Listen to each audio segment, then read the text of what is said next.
வடிவுக்கரசியால கையலுக்கு இவ்வளோ பெரிய பிரச்சனை வரும்னு சொல்லி யாருமே எதிர்பார்க்கல. இதை தொடர்ந்து எப்படி கையல் அவங்கள சமாளிக்க போறாங்க, எப்படி சமையல் போட்டியில ஜெயிக்க போறாங்க அப்படிங்கிறத பத்தி தான் அடுத்த கட்ட கதைகளமா இருக்கு. இதை தொடர்ந்து இன்னைக்கு கையல் சீரியல்ல என்ன நடக்க போகுது அப்படிங்கிறத பத்தி தான் இந்த வீடியோவில் பார்க்க போறோம். வாங்க வீடியோக்குள்ள போகலாம்.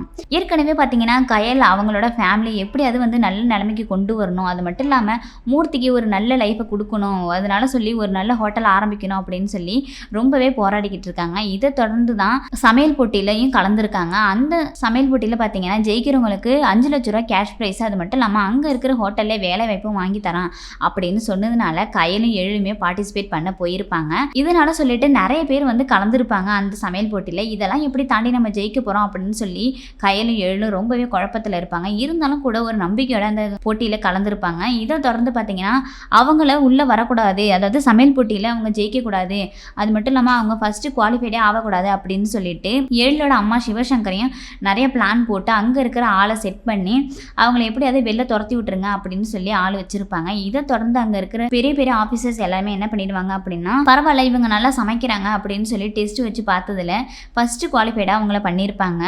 இதனால சொல்லிட்டு இந்த விஷயம் தெரிஞ்சு சிவசங்கரை ரொம்பவே கோபம் அடைஞ்சிருப்பாங்க. அதாவது எவ்வளோ தூரம் சொல்லியும் அவளை உள்ளே விட்டுட்டீங்க, அவள் ஜெயிக்கவே கூடாது, அவளை வந்து சமையல் போட்டியில் ஜெயிச்சிட்டா அப்படின்னா எனக்கு இருக்கிற மரியாதை போயிடும் அப்படின்னு சொல்லி சிவசங்கரையும் அடுத்த கட்ட பிளானாக வந்து உங்களை நம்பி பிரோஜனம் இல்லை, நானே இறங்குறேன் அப்படின்னு சொல்லி முடிவு பண்ணிட்டாங்க. இதை தொடர்ந்து ஒரு பக்கம் இருக்கும்போது இதை பற்றி வீட்டில் சொல்லிக்கிட்டு இருந்தாங்க. அதாவது ஃபர்ஸ்ட் குவாலிஃபைடாக வந்து என்னதான் வந்து எடுத்திருக்காங்கம்மா, அது மட்டும் இல்லாமல் நல்லா சமைக்கிறேன் அப்படின்னு சொல்லியிருக்காங்க அப்படின்னு சொல்லி ரொம்பவே கையிலும் எழும் பெருமையாக பேசிக்கிட்டு இருக்கும்போது அந்த நேரத்தில் கரெக்டாக பெரியமாவும் வந்துருவாங்க.